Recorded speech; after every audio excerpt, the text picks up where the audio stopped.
안녕하세요. 게임 서버 개발해 보신 분들이라면 아마 공감하실 텐데요. 데이터가 막 뒤죽박죽 섞여서 들어오는 골치 아픈 문제요. 오늘은 바로 이 혼돈 속에서 어떻게 딱 하나의 명확한 메시지를 골라내는지 그 핵심 원리를 한번 제대로 파헤쳐 보겠습니다. 사실 거의 모든 온라인 게임 서버가 매 순간 이 문제랑 싸우고 있다고 해도 과언이 아니에요. 클라이언트 쪽에서는 정말 쉴 새 없이 데이터가 홍수처럼 밀려오거든요. 그럼 이 뒤죽박죽 섞인 신호더미 속에서 대체 어떻게 이동해라, 공격해라 같은 의미 있는 명령 하나를 딱 하고 찾아낼 수 있을까요? 이 문제의 근원을 알려면요. 우선 TCP 통신의 특성부터 알아야 합니다. TCP는 데이터를 보낼 때 마치 수도꼭지에서 물이 쭉 흘러나오는 것처럼 경계선 없이 그냥 하나의 긴 데이터 흐름, 즉 바이트 스트림으로 보내버립니다. 자, 바로 이 특징 때문에 개발자들을 괴롭히는 대표적인 두 가지 문제가 생깁니다. 하나는 여러 메시지가 엿가락처럼 철썩 달라붙어서 오는 패킷 병합이고요. 또 다른 하나는 반대로 하나의 큰 메시지가 잘게 쪼개져서 도착하는 패킷 분할이죠. 생각해보세요. 플레이어가 보낸 공격 명령이랑 이동 명령이 합쳐져서 서버가 이상한 외계어처럼 알아듣는다면 와, 정말 끔찍한 상황이 벌어지겠죠? 그럼 이 정신없는 데이터 흐름에 어떻게 질서를 부여할 수 있을까요? 해답은 의외로 간단합니다. 바로 봉투를 만들어주는 거예요. 우리가 편지를 보낼 때 봉투에 넣어서 보내잖아요? 그것처럼 각각의 메시지를 깔끔한 봉투에 담아서 어디서부터 어디까지가 하나의 메시지인지 명확한 경계를 만들어주는 거죠. 이 기술을 바로 메시지 프레이밍이라고 부릅니다. 방법은 몇 가지가 있어요. 예를 들어 메시지 끝에 어떤 특별한 표시, 그러니까 구분자를 붙이는 방법도 있죠. 근데 이건 매번 데이터 전체를 훑어봐야 해서 좀 비효율적이에요. 그래서 게임처럼 0.01초의 지연도 용납할 수 없는 분야에서는 메시지 맨 앞에다가 이 메시지는 총 몇 바이트짜리야 하고 길이를 딱 적어주는 길이 접두사 방식을 거의 표준처럼 사용합니다. 훨씬 빠르고 효율적이거든요. 이 방식이 어떻게 돌아가는지 한번 보세요. 진짜 간단하면서도 엄청나게 강력합니다.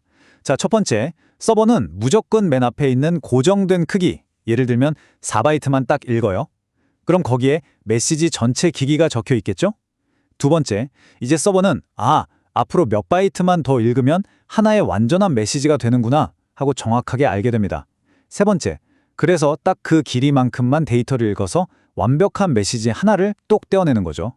마지막으로 이 과정을 계속 반복하면 되는 겁니다. 어때요? 정말 깔끔하고 군더더기 없죠? 자, 이제 메시지를 담을 튼튼한 봉투는 만들었습니다. 그럼 이제 그 안에 들어갈 편지, 즉 실제 데이터를 어떻게 써야 할까요? 바로 여기서 직렬화라는 아주 중요한 개념이 등장합니다. 직렬화라는 말이 좀 어렵게 들릴 수도 있는데 사실 별거 아니에요. 우리 게임 코드 안에 있는 플레이어 객체 같은 거 있잖아요.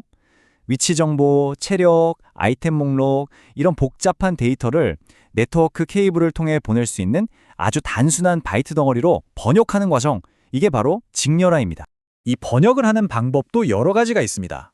컴퓨터만 알아볼 수 있도록 아주 작고 빠르게 만드는 이진 직렬화가 있고요. 반대로 개발자가 메모장으로도 열어서 내용을 확인할 수 있는 제이슨 같은 방식도 있죠. 그리고 아예 우리 게임에 딱 맞게 직접 만드는 커스텀 직렬화도 있고요. 최근에는 .NET9에 포함된 메모리 팩처럼 성능과 편의성을 둘 다 잡은 아주 훌륭한 선택지도 나왔습니다. 각각 장단점이 아주 뚜렷해요. 이 표를 보시면 그 차이가 한눈에 들어오죠? 자, 여기 JS5ASyn을 보세요. 호환성이나 유지보수성은 높은데 속도랑 크기 효율성은 좀 아쉽죠? 반면에 맨 아래 커스텀 방식이랑 메모리 팩은 어때요? 속도랑 효율성이 그냥 매우 빠름, 매우 좋음이죠? 압도적입니다. 정말 찰나의 순간이 중요한 실시간 게임에서는 이 작은 차이가 결국 승패를 가르게 되는 겁니다. 그래서 결론은 명확합니다. 최고의 성능을 원한다면, 특히 높은 퍼포먼스가 필수적인 게임 서버를 만든다면 메모리 팩이나 직접 만든 커스텀 직렬화 방식이 거의 항상 정답에 가깝다고 할 수 있겠습니다. 좋습니다. 이제 우리의 메시지는 봉투에 담겨서 프레이밍, 편지 내용도 잘 써서 직렬화, 무사히 서버에 도착했습니다. 그럼 서버는 이렇게 초당 수천, 수만 개씩 쏟아지는 메시지들을 어떻게 혼란 없이 처리할까요? 서버의 우편 처리실로 한번 가보시죠. 그냥 메시지 도착하는 순서대로 바로바로 처리하면 되는 거 아니야? 라고 생각하실 수도 있어요. 하지만 상상해보세요. 수십 명의 플레이어가 한 지점에서 동시에 광역 스킬을 쓴다. 그러면 서버에 데이터가 정말 폭탄처럼 쏟아지겠죠? 그걸 다 즉시 처리하려다가 서버가 멈춰버릴 수도 있습니다. 그래서 똑똑한 서버는요, 메시지를 일단 메시지 큐라는 일종의 대기 바구니에 차곡차곡 순서대로 담아둡니다. 그리고 자기가 감당할 수 있는 속도에 맞춰서 하나씩 꺼내서 처리하는 거죠. 훨씬 안정적이겠죠. 이렇게 하면 역할 분담이 아주 깔끔해집니다.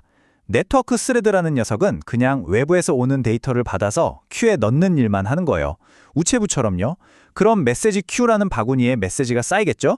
그리고 로직 스레드라는 또 다른 녀석이 그 바구니에서 메시지를 하나씩 꺼내서 아, 이건 공격 명령이구나. 이건 이동 요청이네 하면서 실제 게임 로직을 처리하는 겁니다.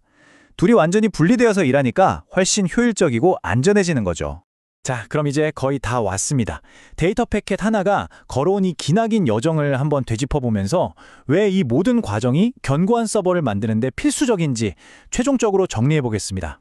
정리해볼까요? 처음엔 뭐가 뭔지 알 수 없는 혼란스러운 TCP 바이트 스트림에서 시작했죠. 여기에 길이 접두사 프레이밍이라는 봉투를 씌워서 질서를 만들었고요. 그 안에는 메모리 팩 같은 고성능 직렬화 방식으로 편지를 썼습니다. 서버에 도착한 수많은 편지들은 메시지 큐라는 우편함에 차곡차곡 쌓이고 마지막으로 별도의 로직 스레드가 안전하게 하나씩 처리하는 거죠. 이 모든 단계가 착착 맞물려 돌아가면서 안정적인 통신 파이프라인이 완성되는 겁니다. 결국 이 전체적인 흐름, 이 파이프라인을 제대로 이해하고 설계하는 것이 바로 강력한 게임 서버를 만드는 첫걸음입니다. 자, 이제 이 질문을 스스로에게 던져볼 시간입니다. 내 서버는 과연 초당 수천 개의 메시지를 거뜬히 처리할 준비가 되어 있는가? 오늘 이 내용이 여러분이 이 질문에 자신 있게 네! 라고 대답하는데 조금이나마 도움이 되었으면 좋겠습니다.